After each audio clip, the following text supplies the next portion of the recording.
Welcome back, everyone, to another episode of I Can Do This All Day. I'm Dan, the part-time adventurer, and that is Mark, the resident Jedi. Hello there. It's that time of year. Back to school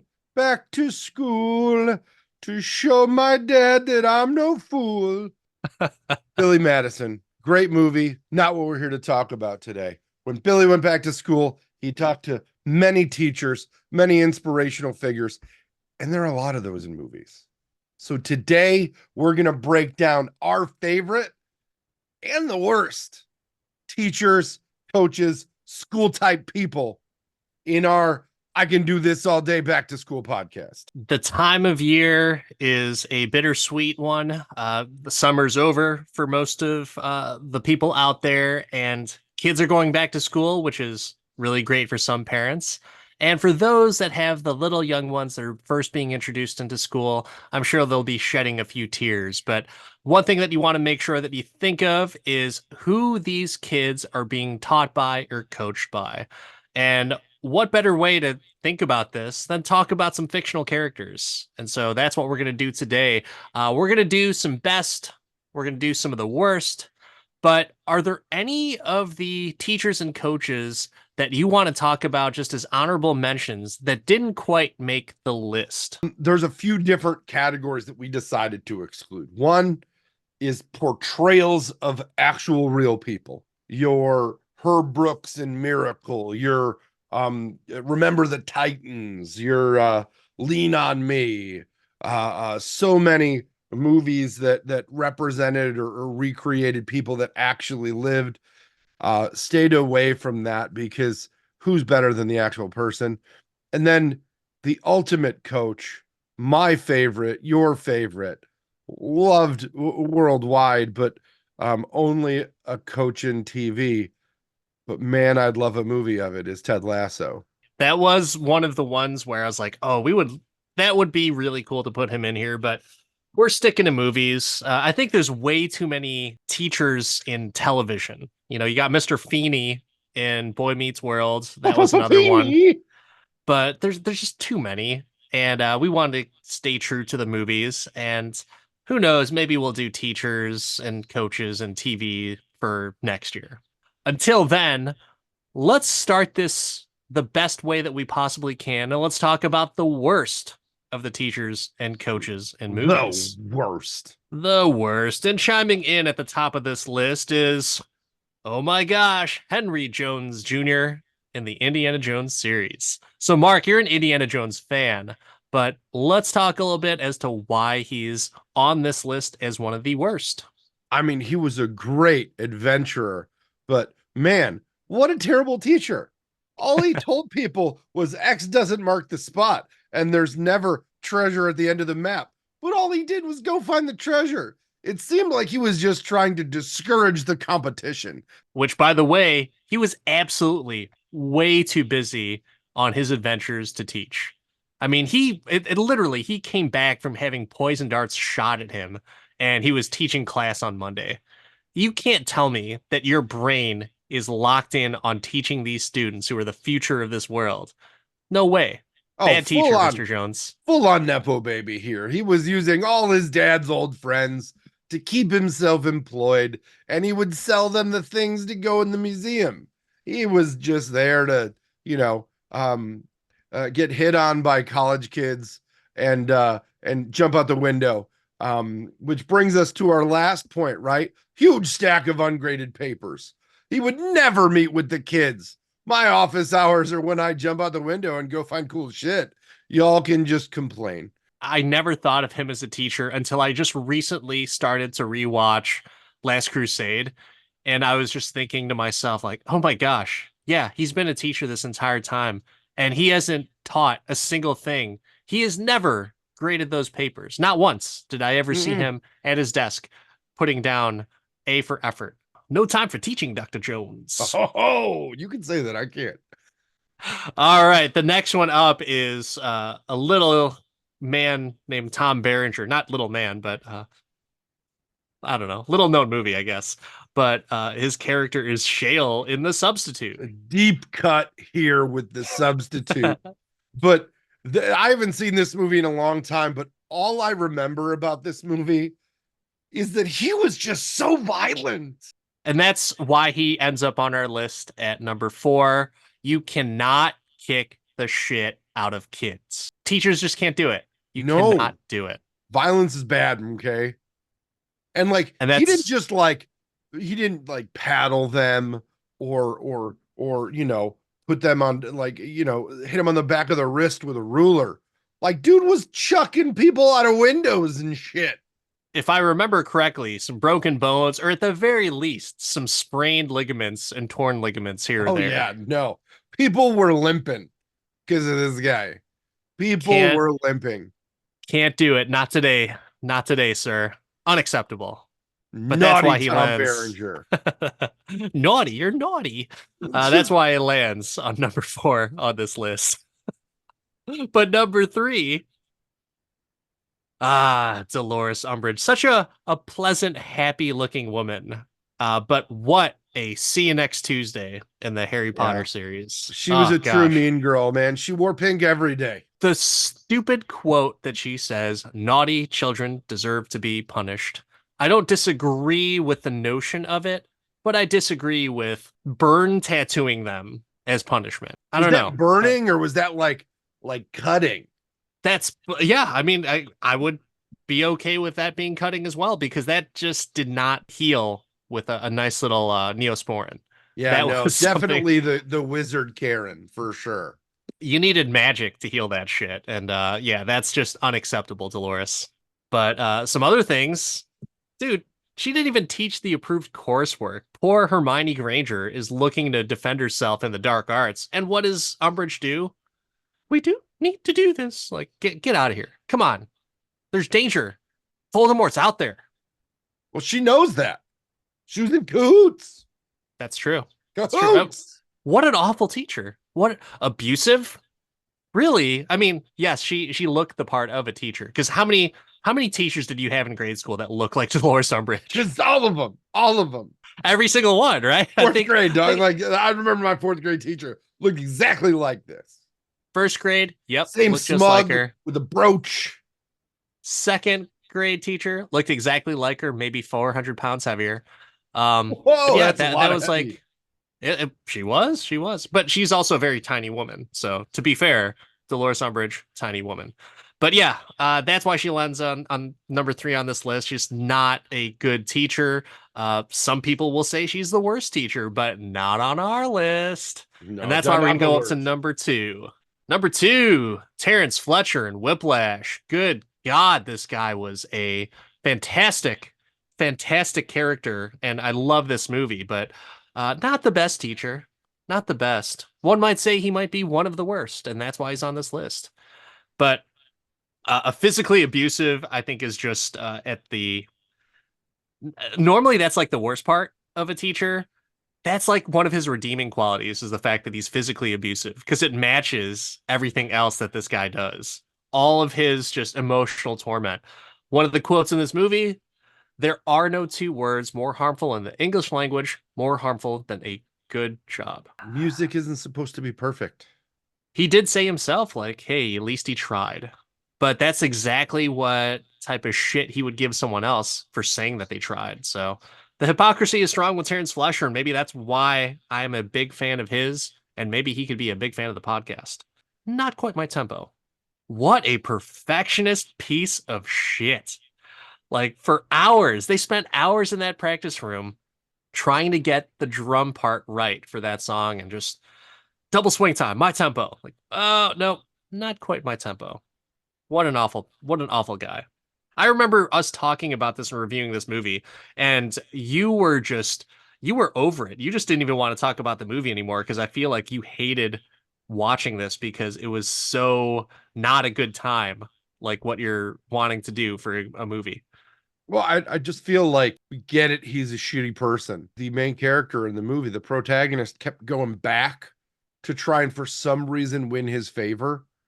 Just hurt my heart. You don't need to seek approval from people that are abusive and mentally abusive to you. So I don't know. Just oh well. But Whiplash, great movie.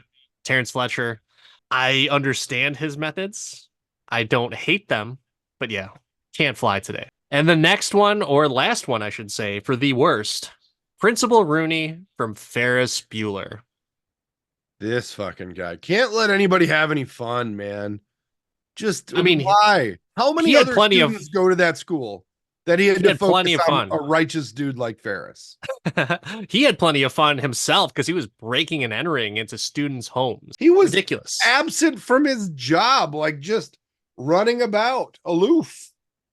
Stalking high school kids. And I think that's fair to say. He literally stalked them, tried to figure out where they were, went to their homes, called them multiple times, just tried to catch them in the act. Like, dude, Did that's a not your job. B&E. Did a Not your B&E. job. I mean, this guy dropped the ball at least 9 times in this movie. Like, he was the worst. You know why he is the worst? Art imitates life. Just Google the actor who played Principal Rooney and you'll understand. This guy, true dirtbag.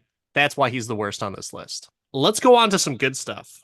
All right, so now we're going to go into the best of our teachers and coaches in honor of this back to school themed episode.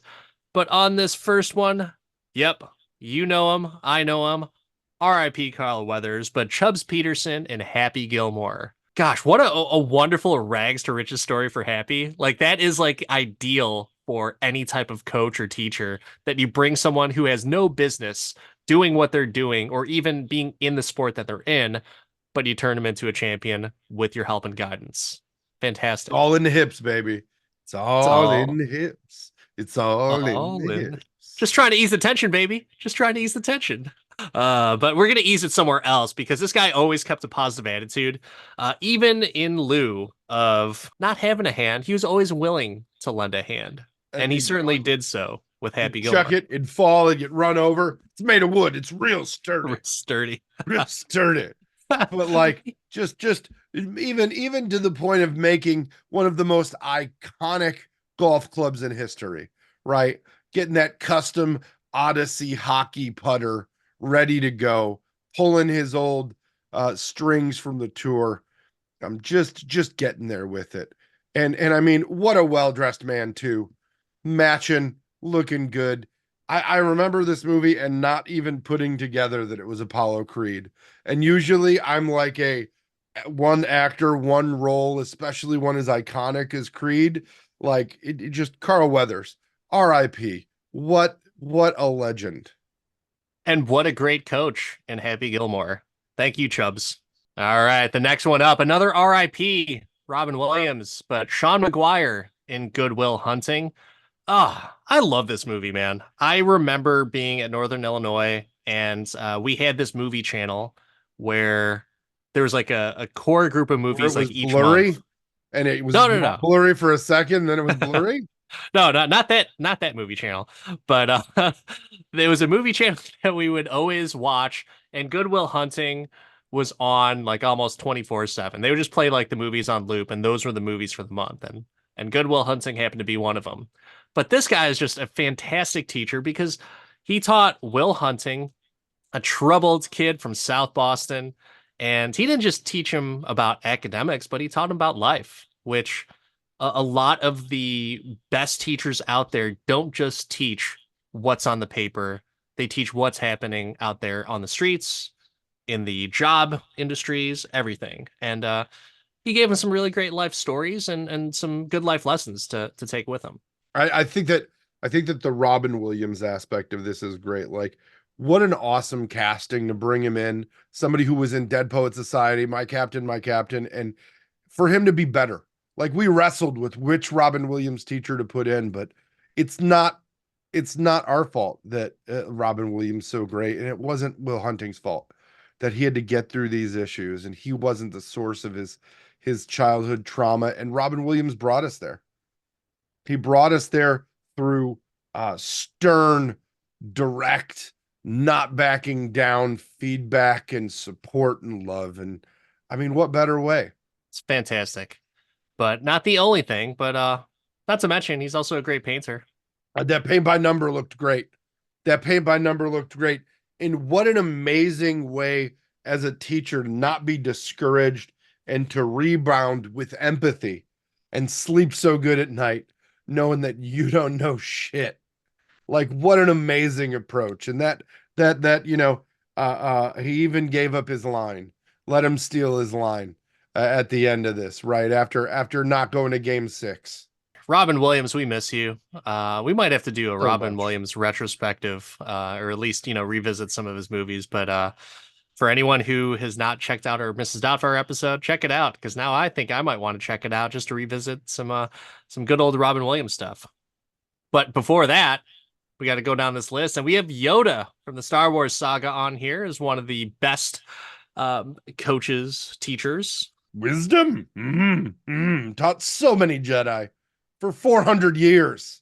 He teaches Jedi, right?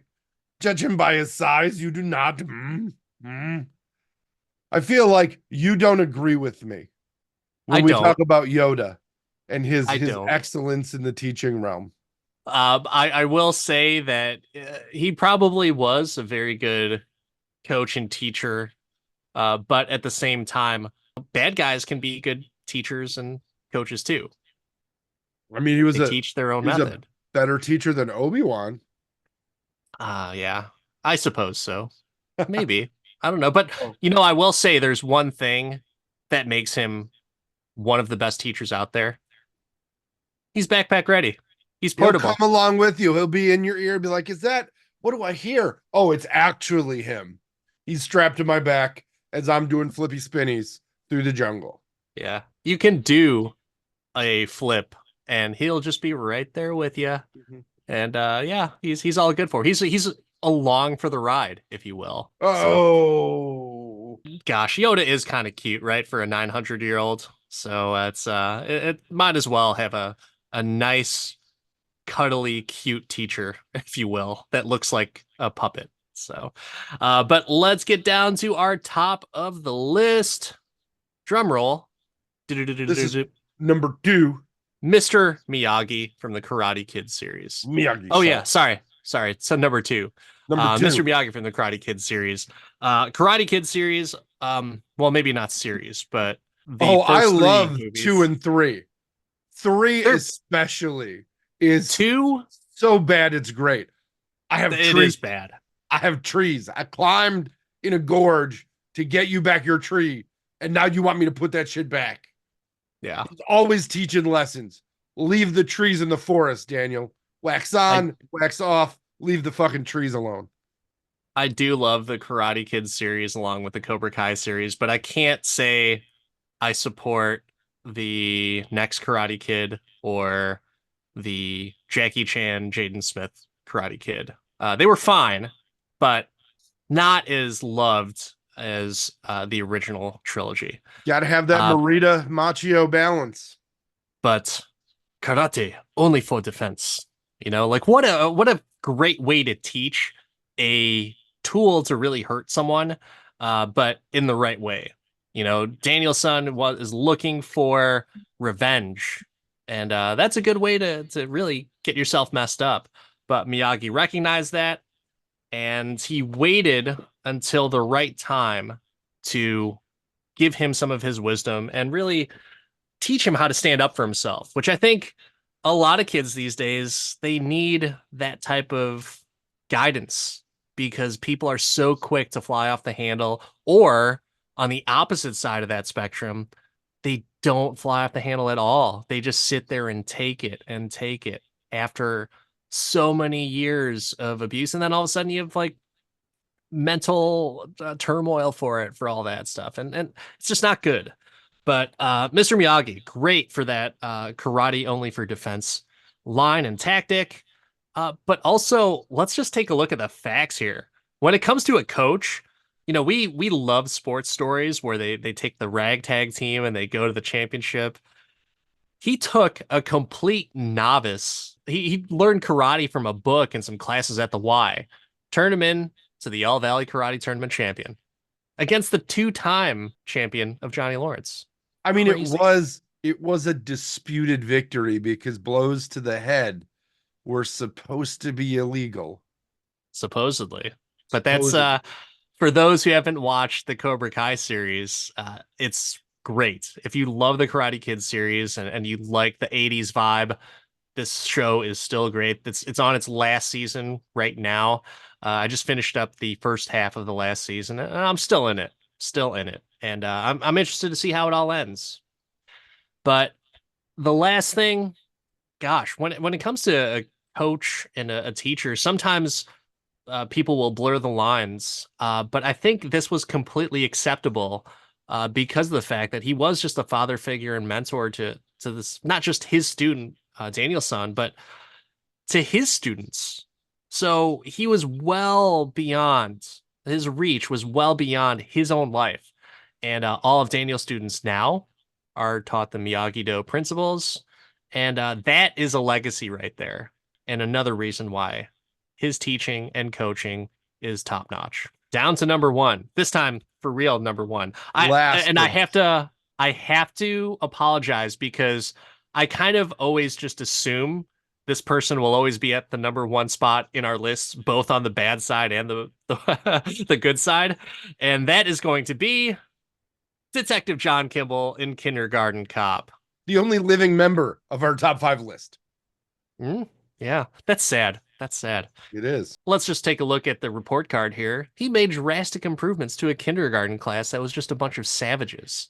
Discipline. I mean, he went into that class and it was nuts. And what did he do? He brought in a whistle, brought in a ferret, and dressed up like Old MacDonald and had a good time. Drastic improvements to a kindergarten class that was, no one expects anything out of kindergarten. He really found out who their daddy was and what they did.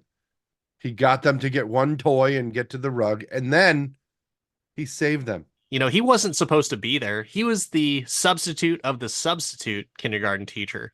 His partner, Phoebe, was supposed to go in, but he stuck with it. And you know what's even more impressive, Mark? After the job is done, he comes back to the kindergarten class after getting shot. And then he decides to make out with one of the other teachers right there in front of the kids as the kids cheered on. So if that's not a great teacher, I don't know what is. I think he won the hearts and minds of all of the students and the parents. He even was good at spotting child abuse and calling that out. He took care of all the kids. He was very good at his job. That is our list, everyone. We are in the swing of back to school, and hopefully all you parents out there, or even kids, if you're listening, are having a good time at school, and you're behaving, taking your vitamins, saying your prayers. That wraps it up for another episode of I Can Do This All Day. Till next time, I'm Dan the Part-Time Avenger. That's Mark the Resident Jedi. Remember, you have to get your schoolwork done and be very disciplined. And like and subscribe. And let us know who your favorite teacher is. Who do we leave off the list? I Can Do This All Day podcast at every social ever. Let us know. Let us know what lists you want us to do. Let us know your favorite back to school memory or the teacher that you hate the most. We'll see you next time, everyone. Stay cool. Stay in school.